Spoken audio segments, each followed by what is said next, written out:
Good day, everybody. This is Brian Tarian from the Disability Digest. Welcome to our Wednesday YouTube live session. I have my trusted boss here with me, Jam. Thanks for joining, everybody. Jam. Hey, Good Brian. stuff. Good stuff. Hi. So today we have on our agenda, we're going to go through some of the common questions that are out there on our YouTube channel, and which have already been answered, but I want to expand on them because I feel it's worthy of it. I'm going to recap some of the prior events that we've done. For those of you that may have missed them, we've spent the last 3 weeks on topics to help you supplement your income. If you're already approved, supplement your income and keep your benefits. So we're going to go through those and a few additional tips on that. So you ready to roll, Jam? Good. First of all, for those of you that are maybe new here or haven't been here in a while, we do these on Wednesdays, typically every Wednesday, and they are on different topics. As I mentioned, we've been covering different ways to supplement your income. Reason why we're doing that is we get a lot of questions about it, especially now, I believe, because people are getting pinched with our 9.1% inflation. So that's why we're spending time on these topics. Here at the Disability Digest, there's 2 or 3 different videos a week on our YouTube channel that can help you understand different strategies, tips, techniques to do the following. To help you get your benefits. We've helping people get their benefits approved fast. We help people keep their benefits if they're subject to a continuing disability review or an overpayment. We also help people maximize their benefits, reviewing their benefits, helping them understand if they're on the right plans, what else they have access to, what they're paying for, or maybe they don't need to. So those are the things that we do here for the best results, and the best way that we can help you is to have you join us as a member or update your membership and fill out a profile. So we know exactly where you're at, what your concerns are, what you're interested in. That way we can help you. So that you can look for a link around here. Maybe Jam will put one in the chat here for the disabilitydigest.com. So of course we're going to take time. Hi, Antonia, Kathy, Lana, welcome. We're definitely going to take time to address your questions at the end of the program today. All right, let's get at it. So the questions that I have, I want to buzz through these here. I just want to, I've received some questions recently from other individuals that are trying to get folks to apply for their disability benefits. And I don't know if this has happened to you, but it's awful nice that people try to assist. But if they don't want to apply for disability benefits and you're trying to get them to apply out of the kindness of your heart, maybe you're on benefits. I mean, I really ask you to question if it's a good use of your time. If somebody cannot work and they have access and they would like to get their disability income, I mean, they can come to a resource like us, or maybe find another one if there is another one out there, and take the burden off of you. It's an awful lot to help people. Like, I know people that have actually spent time managing applications, and yeah, they've been through it once, and yeah, they had success, but they don't know the system. So just a word of caution on where how you can help people and sticking your neck out there. Bob continues to put comments on our YouTube channel that continuing disability reviews stop at age 55. Not true. So Bob, thank you for your participation, but your information is not correct. Here's a comment from Recal on our YouTube channel. If I did YouTube, Twitch, TikTok, or any other social media streaming platform and made money from it, does Social Security consider that work? And how much can I make? So yes, it would be considered work. But what's interesting about some of the potential revenue sources that you have if you pursue social media is some of it could be considered passive and not count toward the allowed amount, depending on, you know, how you do it. Like if you're an author and you're selling books and you write that book once and it creates recurring revenue, that revenue is residual revenue. That's like insurance income revenue. That wouldn't be counted. Any direct transactional income, probably if you're doing like a YouTube channel and there's ads on it, I expect that that would be counted. Social media is one of my favorite ways for people to pursue supplementing their disability and making money, as we've covered in previous weeks. And I'm going to hit some of the, go back and show you some of the prior sessions that I've done. So that answers that question. Here's a comment from Stephen, and there's been others like this. Why do you have to lose your home and everything before you get Social Security approved? In my opinion, if you have already stopped working and you do not have short-term, long-term disability income, there is no way to stop the damage. It's very little unless you get some money from friends and family. But if you're listening to this and you're still working, or you know somebody that's working, or maybe you have kids that are working, you can do them a big favor by encouraging them to get short-term or long-term disability insurance, short-term and long-term disability insurance. This can save somebody's house, car, tuition for kids, everything. You get 60% of your income typically, in some cases more, if you cannot work because of an injury or health.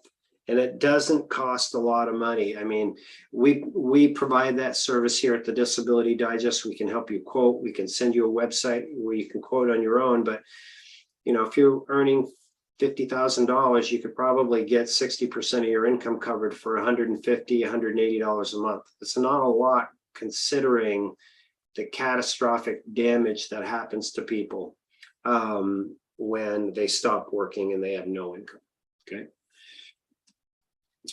People are freaked out about the surveillance that Social Security is doing. This is from, I don't remember the name, but it says, I heard the SSA hired thousands of investigators to follow people around and determine their disability status. What states do they do this in, etc. So there is, in the budget, there is the continuing disability review component that is part of the integrity program. The most common way that people are being monitored now is by having a continuing disability review, which is either a short form or a long form that's sent to you, and it's asking if you still are, you know, qualify for your disability benefits. They may ask for doctors, treatment notes. They may send you to one of their doctors. The surveillance piece, I don't know much about. There isn't anything in the budget that offers specifics. There's no way that I've found to find out like how much of this is really going on. I mean, if there's a van parked outside your house that's black with tinted windows and has a big Social Security emblem on it, then it's a possibility it's them. But other than that, I really don't know, other than the fact that it is in the budget and they have money for it. So if you've just joined us, welcome. We're just going through some common questions. I'm going to go through a few tips on to supplement your disability and recap what we've covered, and then take your individual questions. So, and Jam has put up a survey question in the chat. Carol, Kathy, welcome. And we're going to take your individual questions in a few moments. Okay, this kind of flows into the working and supplementing your disability income. This is from Brenda. I'm subscribed. I've heard you say numerous times you don't recommend working at the initial application phase. How does it affect your chances of getting approved? So, yeah, we've covered these different topics on supplementing your income and you know, keeping your benefits and getting approved for benefits. And here is my experience on that. Social Security allows somebody to apply for their benefits and work less than 20 hours and have income less than $1,350 a month. That's the regulation. Once you're approved, you can earn $970 a month. So I'm going to focus on those that are going through. What your argument is that you're attempting to prove to Social Security is that you cannot work. So what we've learned, and others that do this, practice this work, is that if somebody is working and earning, $800 or $900 or up in that range, yeah, technically they can apply, but it just opens an argument for Social Security to say, well, if you had reasonable accommodations on your job, or you had better treatment from your rheumatologist, or if your medications were different, you could work. So it creates the grounds for denial. So digging into this a little more, there are times throughout the application where it's actually good to try to work. And if you can, and this is my opinion, and if you can pull it off, great. It's better off to work than it is to collect a disability check. This is my opinion. But if you try to work and you do it at the right time and you fail, that could be additional evidence to help you get approved for disability. Even if you're still approved and you're trying to, if you're approved and you're trying to work and you're demonstrating that, right? Maybe you're able to make $300 a month, but you've tried to make $500 a month, but you just can't sustain that. Documenting that is good evidence for your disability case. So you need to balance this all out. Like I just had a conversation with somebody that was 61 and they're working part-time over the allowed amount. I mean, financially, it made better sense for them to eliminate their work, get approved, and then go back to work. So there's a lot of different nuances in here for the strategy to figure out. If you're working with a disability representative or you're just a member here at the Disability Digest using our course, you can speak to our advocates. They can help you with understanding some of these options here that are available to you. So that's my take on working. One thing about working that I wanted to bring up as far as a trend is concerned, and this was just in the Wall Street Journal this morning, is that if you're looking to do something part-time, the schools, as they go back into session in most of North America here, are really short on teachers. And you can substitute teach. And in many of the schools, you can get on a list. And if they call you and you feel good that day and you can go, you can do it. So that could be a way for people to look at supplementing your income. Some of these substitute teachers around here, I mean, they get paid $90 to $150 a day, and they're in there at 8 and they leave at 3. So that's something to keep in mind. All right, so for those of you that have joined us, in a few minutes, I'm going to start taking questions. But I want to go through what we have covered in the last few weeks to recap and then share a few tips first. In the last few weeks, we have focused on different ways in which you can supplement your Social Security disability and make money. And out on our YouTube channel, we've had live events that have been held on Wednesdays, and I'm just going through, this is the current event that we have on now, but we've had the prior 2 weeks, we have talked about how to freelance, how to take a current skill that you have, maybe you're an administrative assistant or a nurse or an educator, or had some type of skill where you could do online work part-time from your home. And we used Upwork as an example. So that was those 2 events were the prior 2 Wednesdays. 3 Wednesdays ago, we went through and showed different examples of individuals that are members here or connected with us that are disability recipients and what they have done to supplement their disability.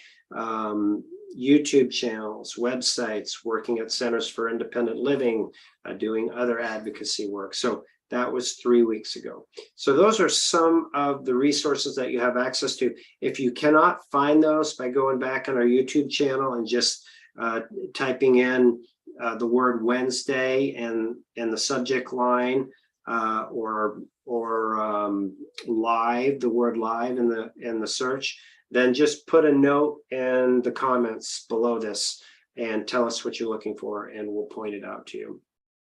Right. So we've also received a lot of comments about corporations and should I start a corporation if I'm self-employed.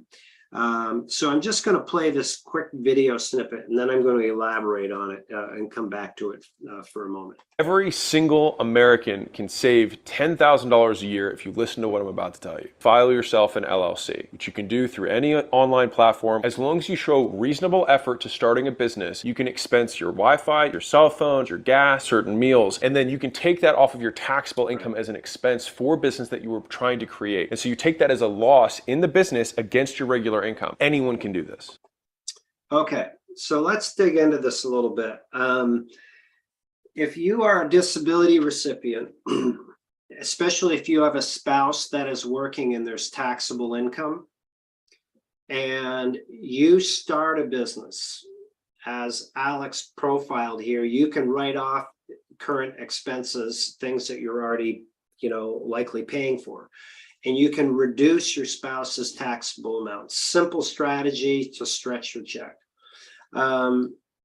The next point that I want to go through on this is we receive a lot of questions about, do I need a corporation to get started? And Jim, what would be interesting is I just want to learn from those that are in the group, has anybody taken action on any of the building a website, social media, started their Upwork profile? If anybody has done any of that, if you would just mention it in the comments, because I'd just like to know and kind of get a vibe for what individuals are doing out there. So here's my point on the corporations. Like Alex said, certainly if you've got somebody that has taxable income, but if you don't, and that's not applicable, do you need to have a corporation to get started doing work on your own? Let's say that you want to start a home-based business, called Sitting Around, where you're going to go and sit at somebody's house and wait for the repairman to show up, or the person to fix the furnace or the carpet cleaner so they don't have to. Just an example of what one of our members has done. Do you need a corporation to do that? To get started, in my opinion, to do anything on your own, you could get one, but you don't need one. And you can start. I think the key in business for everybody here is a lot of people have a difficult time getting started. They just don't take that first step. And it could be that corporation is going to be a barrier for you to do it. So I would say focus on getting started and just focus on making a dollar. If you start making a dollar and you can get to $200 or $300 a month, well, okay, I think it's a worthy consideration to form a corporation at that time. And the value of it for disability recipients is the money that you make flows into your corporation, and then you take a paycheck out of the corporation. So let's say the corporation is doing $1,200 a month in income. Well, you can take a paycheck out of that for $650 as an example, and you can leave some money in there to pay for expenses and run it. But the corporation is the entity that's collecting the money, and your paycheck is below the allowed amount. Now, I have seen individuals that have definitely been questioned on this, if their corporation is killing it and they're the only one that's working in it. But you can build a corporation out and you can hire other people, and they can, they can get involved as well, and they can grow the business, grow the revenue, grow the value. But your responsibility and your role, if you're a disability recipient, needs to be within the guidelines. And of course, if you have the opportunity to expand and build it and go beyond that and offer disability benefits, so that would be wonderful. That's a decision that you have to make. So those are a few things to consider. All right, so let's take some questions here, and then at the end, before we wrap up, I want to mention a special offer that I do want to extend to our members out here. So, Jam, you want to review the questions and give me an idea what's going on? Yes, here's from Carol Pearson. Good day. Can you apply for unemployment while going through the process of SSDI? Yes, you can. And you're likely asking that question because when you apply for unemployment, you are saying that, I'm looking for a job. And when you apply for disability, you're saying I can't work. So how does that prove out? Well, how we've worked with people is we've demonstrated that there isn't any jobs that they can do because of their condition. That's the short answer to it. So yes, you can. All right, and here's great news from Luana Lawson. And I found out I was approved on the Social Security account. Thank you for keeping me informed. Yes, yes. Congrats, Luana. Yes, that's awesome news. Do my disability victory dance for you. So contact our support desk and let us know so we can update your membership and help you understand, like, if you'd like, we can help you review your award letter, help you understand, what you're entitled to, break it all down, and what's next for you. Okay, that's great. All right, and from Antonia Walk. Next month, I have a doctor's appointment at the IMA and an X-ray on my back. My SSDI decision is pending on my exam. Okay. Is there a question or just kind of a statement? Or you think he's Yeah, asking kind of for a statement. tips or? I think so. Okay. Well, there's 6 things that you should do in that exam. And if you're a member here at the Disability Digest, hopefully you are, then you have access to our disability approval course. And the third section in our disability approval course goes through exactly what to do in that exam. It's really important.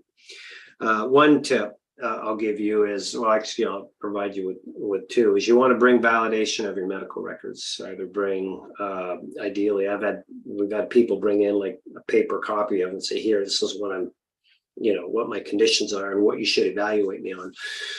Because otherwise they might go in and just check your eyes, ears, nose, and throat and be out in 6 minutes and not know that you've got all these conditions. Second thing is, strongly suggest that you bring in an advocate. And the lesson, it breaks into detail why. And the key is with an advocate, is that it's really your word against theirs if you don't have one. And these doctors are pushed to do these things quickly. They don't get paid much and they spin them out. So you need to be careful that, make sure that they're held accountable, and having an advocate with you will help you do it. So those are a few quick tips. All right, Jam, you're doing great. What's next? Thank you, Katie. One would think they would spend more money on getting applications processed than watching to see if people are cheating the system. Amen to that. And you can make Yeah. a difference by calling your congressman and bitching. And I've said this before because, there's people out there, and maybe somebody will chime in. If you're at the initial application stage, for those of you that are out there, how long have you been waiting? And this is a good example of this, because it should be 5 months. But there's many out there that I know of that are at 12, 18 months, still waiting for a decision. Good point. All right, Junior Gadsden, what kind of income can be made while waiting on the appeals council? It's the same. It's the less than 20. The criteria is less than 20 hours of work on a week, up to 1,350. If you're at the appeals council, you have a 1% chance of getting approved, right? So, I would get with your legal counsel on that, and I don't believe it's us. And ask them what their opinion is, and that's based on how good your case is. 'Cause you don't want to screw it up. Okay, from Pissed Off Sloth. Went to physical exam on Saturday, didn't catch my blood pressure at 193/120. Asked how it was. They said fine, underwent physical examination, told them I had blurry vision and fatigue. Now, I'm going to try to stay in my lane on this because I'm not a doctor, but that sounds like really high blood pressure. Mhm. And they told you were fine. Well, I mean, that's one of the challenges with these independent medical exams. I don't know what else to say to that. But yeah. What's Yeah. next, Jam? Ronald Campbell received a call last week. They are going to send me for mental evaluation. What is your take on that? Good. Yeah, you want to get the evaluations done so they can do a decision. Yep. Yeah, that's progress. Okay, Denny, I've been to a mental consult by SSDI. Did you put depression down? I think he is asking. Read that to me again. I've been to mental consult by SSDI. And Yeah. did you put depression down? Well, I don't know. I mean, if you are somebody that we're working with and helping you get approved, then you would need to direct your question to your case manager, because they manage that. It's not something that I would be made aware of.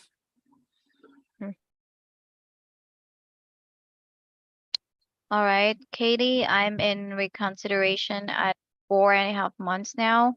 The Yep. initial first denial was about 8 months. Okay. 2 years isn't bad.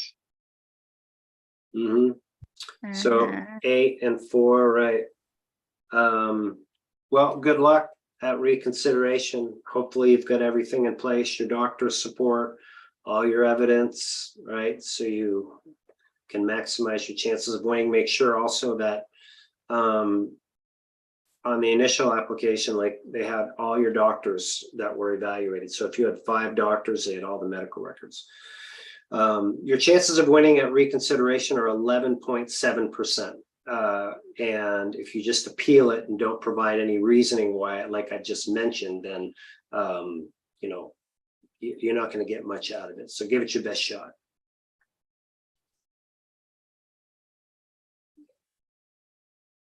Hey, Michelle J, I have disabled child that I take care of. I am also disabled and pending a decision. Once I start getting paid for being his provider, will Social Security consider that someone that would disqualify me? So I have worked with people before that have been receiving income to take care of others, and they've been able to go through the approval process.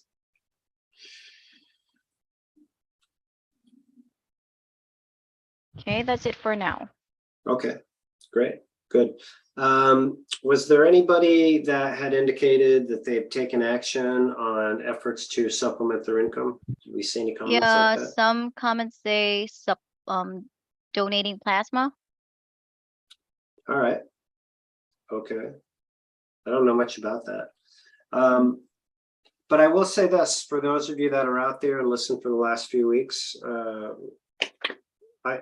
we do this work because we want to help people make their life easier, supplement their disability, get a sense of purpose and going forward. So if you've taken action on it and you've developed some type of plan that has followed the guidelines that we have, whether it's building a website, whether it's doing freelancing, or whether it's doing a YouTube channel, here's my offer. My offer is you submit the action steps that you've taken in the comments in the YouTube channel. And I would, if you've taken enough action where I feel I can make a difference or we can make a difference, I'll have you come on the show. You can tell your story. If your website or the work that you're doing is in a position where it would benefit from our promotion, we'll promote it. we'll give you some tips. So there's, I don't know, 27,000 people just on this YouTube channel, and there's 178,000 that are out there. So that's my offer to people. So again, it's, if you're just getting started, you don't qualify, because we've given you all the action steps to start a YouTube channel, to start a website, to freelance. So if you've taken the action steps and you put them in place and you're on your way and follow the directions, I'm interested in helping you go to the next level for no charge, right? No consulting fee, nothing. So you just come on the show, tell your story, and we'll help you out, right? That's my offer. Fair enough? Yeah, and follow up from Katie. No doctor or family support, but you are my representative. Great. Great. So all case related questions that we're working on, I am not really able to help you here. I don't have access to the information. I don't know everybody's detailed case. I'm responsible for it, yes, but please direct those questions to your case manager and follow the agreement that you had signed when you started with us, which said that you would send all of your case related information to your case manager. We want to help you get approved, but we're not able to really manage your situation if we have information and questions going in live events like this. Not that I don't want to help you, I'm in the middle of doing this. So, make sense? Hopefully. All right. By the way, 91% of the people we've worked with in the last 2 years have been approved and paid. 47% of those that we've worked with in the last 2 years have been approved and paid within 9 months without going to a hearing. So we look forward to doing that, but we need to get all the communication going in the right direction. Any others, Jim? Yeah, Vince Kozlowicz. Yeah. Hi, how long are after my doctor's exam before Social Security makes a decision? Yeah, tough to predict. I would say my estimate, 3 months. It's the last step. If typically is, they have the doctors, if all of the doctors have submitted their medical records and you go for your exam, then that's the last, pieces of information that they need.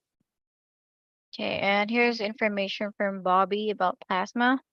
The first 10 donations is 100 per donation. After that can be $65 after each donation, and you can donate twice a week. Damn, that's a good way to supplement your income. Huh. So you can twice a week at $65. That'll make a difference. Thanks for sharing that. Yeah. So Warren Davis, who can I contact to discuss a business I've started? I'm in the trial to work program. Net profit varies greatly, as most months it's $0, but there have been a few where the profits have resulted, but below SGA. Yeah, so just to repeat my offer, enter in the comments what you're doing, what you've done to start. And we'll review those. If we have more questions, then we'll certainly respond. And if it meets the criteria, we think we can help you out. You can talk to us. You come on the show here. Follow up, contact us in who in your team.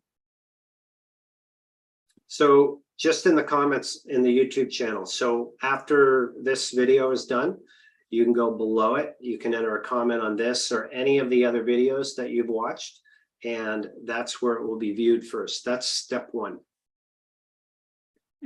Okay, Carl Berry, are chances better after age 55? Yes, I expect for getting approved is the question. Yeah. Reason is that if you've had a good career working in one job, like you've been driving a truck over the road for 15 years, and you're over 55 and you're not able to do that anymore, then somebody that knows how to do this work can make a case proving that you can't do that work. Okay, Brenda Curry, I have neuro, long COVID, and applied in May. How will my employment affect my initial decision? I'm not currently working because I can't due to cognition. So if you're not working, I don't understand how employment would impact it, right? Mhm. Am I missing it, Jim? Yeah. If you're not working, that's the best scenario because you're trying to prove that you cannot work. Mhm. If there's more to it than that, then please let us know.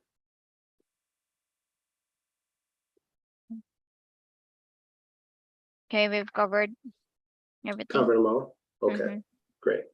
Well, perfect. I'm going to wrap up for today. Thanks, everybody. We're here typically on Wednesdays, same time. And if you enjoy the work that we do here, which hopefully you do, then share this, share the experience, put it out to others, subscribe, ring the bell. And if you're new or we haven't heard from you in a while, join us or update your membership.